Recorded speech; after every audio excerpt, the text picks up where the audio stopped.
জমি বন্ধকি টাকা চাইতে গেলে মারধরের শিকার হন লালমনিরহাটের হাতীবান্ধা উপজেলার নওদাবাজ ইউনিয়নের কেতকিবাড়ি এলাকার আবু রায়হান নামে এক ব্যক্তি।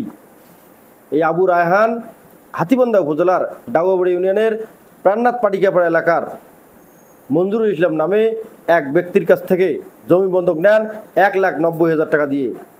গত 2 বছর ধরে এই জমি তার নিজের আয়ত্তে থাকলেও এখন মঞ্জুরুল জমিও দিচ্ছেন না, টাকাও ফেরত দিচ্ছেন না। আজ বিকেলে সেই টাকা চাইতে গেলে তাকে মারধর করেন। সেই মঞ্জুরুল ইসলাম তার একটি হাত ভেঙে দেন। মঞ্জুরুল ইসলামের মাইরে এখন আহত হয়ে আবু রায়হান এখন হাতীবান্ধা উপজেলা স্বাস্থ্য কমপ্লেক্সে চিকিৎসাধীন রয়েছেন। আবু রায়হান ওই লোকের কাছে টাকা পায়। ওই লোক ফোন দিয়েছিল আজকে যাওয়ার জন্য। এই আবু রায়হান বললো আমাদেরকে, বলে চলেন তো একটু, আমি ওইখানে যাই। যাওয়ার পরে ওনার সাথে কথা হইলো। কথা হওয়ার পরে একটু দুই এক কথা হয়েছে। দুই এক কথা হওয়ার পরে ও পেছন থাকিয়া একটা বাঁশ নিয়ে আসিয়া এর হাতের মধ্যে বাড়ি মারছে, পিঠের মধ্যে বাড়ি মারছে, হাত ভাঙি গিয়েছে। আবু রায়হান আমার ভাইতে নাকি ওর ভাইরার কাছে 1,90,000 টাকা পায়। তাই টাকা বিলি ওখানে গেছিলাম। ওখানে যাওয়ার পর ওর ভাইয়ের সাথে কিছু কথা হওয়ার পর ওর ভাইরা নামাজ পড়তে গেছে। নামাজ পড়ে বাইরের পর বললো, আবু রায়হান দুটাই আমাকে তখন টাকা দেন। তুই আমার কাছে কিসের টাকা পাইস? তুমি সেই দিনে ফোন করলে, টাকার কথা আমার স্বীকার করলে, রেকর্ড আছে। আজ তোমার বললাম মসজিদে বেড়ায় নামাজ পড়ি বললেন মিথ্যে কথা বলে। এই কথা কোয়ার সাথে পিছন থেকে এসে নাঠি দিয়ে আক্রমণ করি, ওকে মার দে।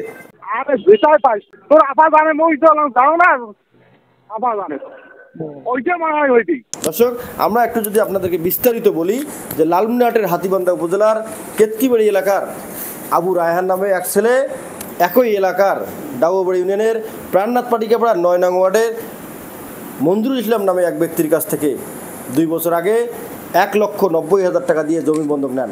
সেই জমির টাকা ফেরত চাইতে গেলে আজ এই আবু রায়হান মারধরের শিকার হন। আমরা একটু কথা বলবো সেই আবু রায়হানের সঙ্গে কি ঘটনা ঘটেছিল সেখানে একটু যদি বলেন আমাদেরকে, একটু কে মারধর করলো, কেন মারধর করলো? আমাকে ফোন দিছিল যে আসি তোমার টাকা নিয়ে যাও। আমি টাকা নেওয়ার জন্য গেলাম। তখন ওই আমার চাচা আর চাচাতো ভাই সব গেলাম। ওইখানে যাওয়ার পরে দেখি নামাজ পড়তে গেছে।